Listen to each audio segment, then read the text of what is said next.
We're going to go out on a limb and say that the Raiders need to kind of make somewhat of a big move in free agency, specifically along the defensive line, because there's a lot of guys here in free agency that, would make a lot of sense. And none more so than going out and signing defensive tackle Chris Jones away from the Kansas City Chiefs. I know. A little bit of weird here because we've seen him, win 3 Super Bowls with the Kansas City Chiefs in the last 4 years. He's probably not going to want to go anywhere else, and I get it because he's loyal.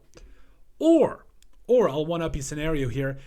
You give this man a boatload of money to completely change your franchise from at least what it has been in the last decade or two. And, completely rehaul your defensive line. You've got him, Max Crosby, and some of those other cats like Malcolm Kuntz have done pretty good, especially last year under Antonio Pierce. Not to mention the fact that Tyree Wilson, don't know really what he is at this point. And Chris Jones, I think, would help go a long way in both the development of a guy like Tyree Wilson, but also really the development of your entire defense as a whole. But giving you a little bit of a background, yes, former second-round pick coming up out of Mississippi State. We all saw the Combine video on how that went. But overall, 75.5 career sacks with the Kansas City Chiefs. Has won 3 Super Bowls back-to-back, double-sack production-type seasons this last year. And it just seems like him and the Chiefs defense, they always seem to put it together when they need it most. Like, he is a guy that he's a veteran leader. He gets it done, and he definitely gets the respect that he deserves because he makes plays on the football field. And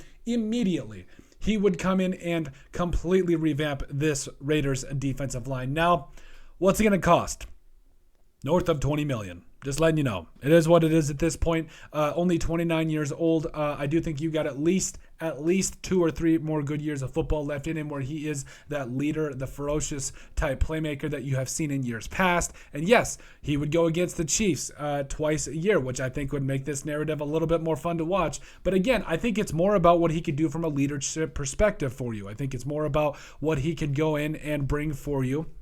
And really help transform this defense into being something special under head coach Antonio Pierce. So I think that Chris Jones has to be on the Raiders' radar, aside from any NFL team that is, but he's got to be on their radar. I don't care that he was a former Kansas City Chiefs. I don't care that he has won, well, actually, I do care that he's won 3 Super Bowls in the last 4 years. And yeah, he just needs to be given the respect, and he needs to be on the Raiders' radar heading into the offseason. And I definitely think they need to just go sign Chris Jones for the love of God. But hey, let us know what you guys think. Make sure you guys like, comment, and subscribe down below, all that wonderful stuff. But let us know what you guys think about the Las Vegas Raiders, who need to sign former, for now, Kansas City Chiefs defensive tackle Chris Jones.